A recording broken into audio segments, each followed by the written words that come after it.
Hello everyone, আসসালামু আলাইকুম। আশা করছি সবাই ভালো আছেন, সুস্থ আছেন।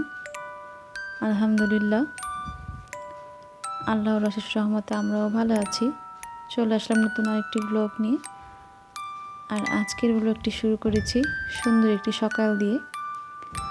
আর আজকে সকালে দেখলাম তেমন একটা ঠান্ডা নেই, মোটামুটি ভালো রোদ উঠেছে। আর এই রোদটা খুবই মিষ্টি মিষ্টি রোদ। এই রোদে দাঁড়ালে খুবই ভালো লাগে, শীতকালীন রোদ। আর সকালের নাস্তাটা অফ ক্যামেরাতেই করে নিয়েছিলাম, কারণ সকালবেলা বাচ্চাদের স্কুল থাকে, দেখা যায় তাড়াহুড়ো করে দিয়ে আসা, এসে আবার নাস্তা করা, ওইরকমভাবে ভিডিও ক্যাপচার করা হয় না। সব কিছু মিলে অনেকটা আর কি ঝামেলা হয়ে যায়। আর যেহেতু ভিডিও যে কোনো কিছু করার আগে ভিডিওটা অন করা বা সব কিছু সেট আপ করাটা অনেক একটা সময়ের একটা ব্যাপার আছে। যেই কাজটা দেখা যায় 15-20 মিনিটে করা যাবে, সেটা যদি ভিডিও করতে যাই তাহলে দেখা যায় আরও 10 থেকে 15 মিনিট সময় নিয়ে করতে হয়। তো এই জন্য দেখা যায় তাড়াহুড়োর মধ্যে অনেক সময় মনেও থাকে না, আবার সময়ের জন্য করা হয় না। আর প্রতিদিন নাস্তা যা করা হয় আর কি, রুটি অথবা মানে রুটি, সবজি, চা, এগুলোই আর কি।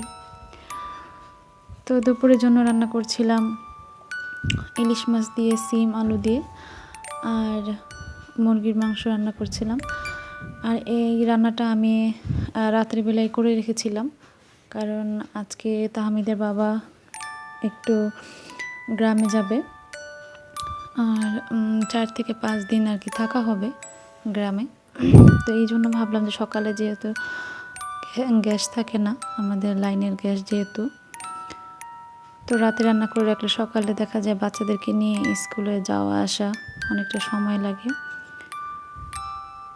তো রান্না করতে অনেকটা সময় লাগবে, আর সকাল সকাল যেহেতু চলে যাবে, এই জন্য রাতেই রান্না করে রাখা। সকালে শুধু ভাত রান্না করব, আর সব কিছু গরম করলেই হয়ে যাবে। রাতে রান্নাটা করে রাখলে সকালে সারাদিনের তেমন একটা ঝামেলা থাকে না। কাজ মনে হয় অর্ধেকটাই কমে গেছে, রান্নাটা অনেক বেশি ঝামেলা হয়ে যায়। কিন্তু রাতের বেলা রান্না করাটাও অনেক কষ্টকর, কারণ এখন যেহেতু শীতের দিন, এত পরিমাণে মশা যন্ত্রণা। আর আমাদের এলাকাতে এমনিতেও একটু মশা বেশি, কারণ আমাদের এইখানে হচ্ছে সরকারি যে খালগুলো থাকে আমাদের বাড়ির পিছনেই সেই খালটা। আর আশেপাশে এখনও অনেক মানে ডোবা জায়গা আছে, যে যার কারণে মশার মানে অতিরিক্ত আর কি। এদিকে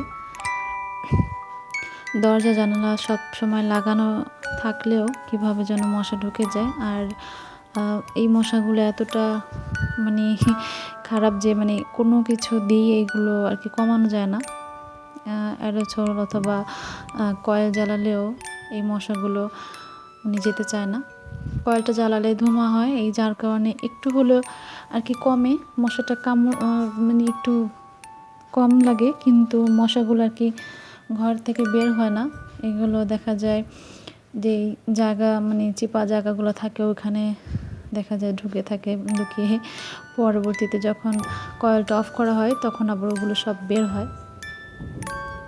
তো সব সময় তো কয়েল জ্বালিয়েও রাখা যায় না, কারণ এখনকার কয়েলে যেই মানে গন্ধ, আর এটা মেডিসিনের কারণে হচ্ছে যে মুখটা আর কি অনেক জ্বালাপোড়া করে, চোখে জ্বালাপোড়া করে। এই জন্য আমি তো কয়েল একদম সহ্য করতে পারি না। কিন্তু এখন এত পরিমাণের মশার যন্ত্রণা, দেখা যায় সন্ধ্যার সময় বাচ্চারা একটু পড়তে বসতে পারে না, আমাকে হচ্ছে সবসময় মশারি টাঙিয়ে রাখতে হয় মশার জন্য। তো এই জন্য আর কি রাতে আমি এখন তেমন একটা রান্না করি না, কারণ আমি রান্না করতে গেলে আরিয়ান আমার পিছু পিছু সবসময় ঘোরাঘুরি করে। আমি তো মশার কামড় খাই, কিন্তু আরিয়ানকেও মশা কামড় দেয়। আর বাচ্চাদের ঘরে আমার মনে হয় মশাটা একটু বেশি লাগে, বিশেষ করে আরিয়ানের পিছনে মনে হয় সব সময় হাজার হাজার মশা ঘুরপাক করবে। তো যাই হোক, আমি এদিকে হচ্ছে প্রথমে সিম আলু দিয়ে ইলিশ মাছ রান্না করে নিলাম, আর তারপর হচ্ছে মুরগির মাংসটা রান্না করে রাখবো। আর মুরগির মাংসটা হচ্ছে আমি সকালবেলা একটু জিরা ফাঁকি দিয়ে তারপর হচ্ছে গরম করছিলাম, কারণ রাতের বেলা হচ্ছে একটু ঝোল ঝোল রেখে নামিয়ে ফেলছি, যার কারণ সকালবেলা যেহেতু আবার একটু জাল দিতে হবে সেই জন্য। তো উপর থেকে একটু জিরা ফাঁকি করা ছিল আর কি, তো ওটা আর কি উপরে দিয়ে দিলাম, দিয়ে তারপর হচ্ছে ভালোভাবে গরম করে নামিয়ে নিব।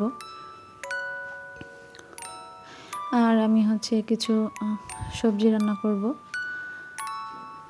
আর তাহমিদের বাবা সবজি আনতে আনতে 2-3 দিন মানে এত সবজি নিয়ে আসছে, ফ্রিজে সবজিতে একদম ভরপুর। আর উনি যদি 4-5 দিন না থাকে, এই সবজি আমাদের ঘরে কেউ খাবে না, কারণ বাচ্চারা তো খায় না, আর আমিও খাই না, আমার ভালো লাগে না। তো এই জন্য ভাবলাম যে কিছু সবজি করে দিই, তাহমিদের বাবা খেয়ে যাবে, আর যা থাকবে আসলে আবার রান্না করা হবে। এই কয়েকদিন দেখা যায় মুরগির মাংস, ডিম অথবা মাছ টাছ দিয়ে আর কি চালিয়ে দেব, কারণ তাহমিদের বাবা না থাকলে দেখা যায় যে কোনো একটা জিনিস রান্না করলে ওইটা আমাদের সারাদিন হয়ে যাবে। তো আমি এখানে হচ্ছে মূলা, তারপর হচ্ছে পেঁয়াজের কলি, সিম, পেঁয়াজের কলি না সরি সিম, তারপর হচ্ছে মূলা, শালগম আর আলু, এগুলো দিয়ে ভাজি করে নিতেছিলাম।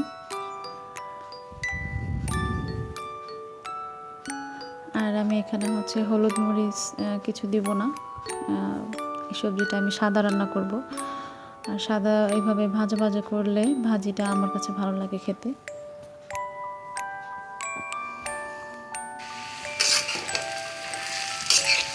আর ভাজির মধ্যে একটু শুকনো মরিচ না দিলেও ভালো লাগে না আমার কাছে। শাক ভাজি অথবা এরকম সবজি যদি এরকম সাদাভাবে ভাজি করি, তাহলে সবসময় একটু শুকনো মরিচ দিই আর একটু ধনিয়া পাতা দিই, তাহলে আমার কাছে ভালো লাগে। আর দুপুরের খানাটা আমরা খেয়ে নিয়েছিলাম, তাহমিদের বাবাও খেয়ে চলে গেছে গ্রামে। আর সন্ধ্যার পরে আমি একটু আর কি হালকা পাতা নাস্তা করে নিয়েছিলাম, আর তাহমিদ তাহসিন আগেই খেয়ে নিছে, তো পরে আমি আবার আরিয়ানকে ঘুম পাড়িয়ে খেয়ে নিলাম। আর তাহমিদ হচ্ছে ওর হোমওয়ার্কগুলো কমপ্লিট করতেছিল, আমি ওকে খাইয়ে দিচ্ছিলাম। ও খেতে চাইতেছিল না, বলতেছিল যে আমি খাইছি তুমি খাও। তো ভিডিওর এই পর্যায়ে এসে বলবো, যারা আমার চ্যানেলটি এখনও আমার ভিডিওটি যদি ভালো লেগে থাকে, তাহলে অবশ্যই আমার চ্যানেলটি সাবস্ক্রাইব করে বেল আইকনটি অন করে রাখবেন, এতে করে পরবর্তীতে নতুন কোনো ভিডিও ছাড়া মাত্রই আপনাদের কাছে পৌঁছে যাবে। আর ভিডিওটি ভালো লেগে থাকলে অবশ্যই একটি লাইক দিয়ে ভিডিওটি কন্টিনিউ করবেন, আর ভালো লেগে থাকলে একটু কমেন্টে অবশ্যই জানাবেন। তো খেতে খেতে আপনাদের কাছ থেকে বিদায় নিচ্ছি, চলে আসবো পরবর্তীতে নতুন কোনো ভিডিও নিয়ে। সেই পর্যন্ত সবাই সুস্থ থাকেন, ভালো থাকেন, নিরাপদে থাকেন। আল্লাহ হাফিজ।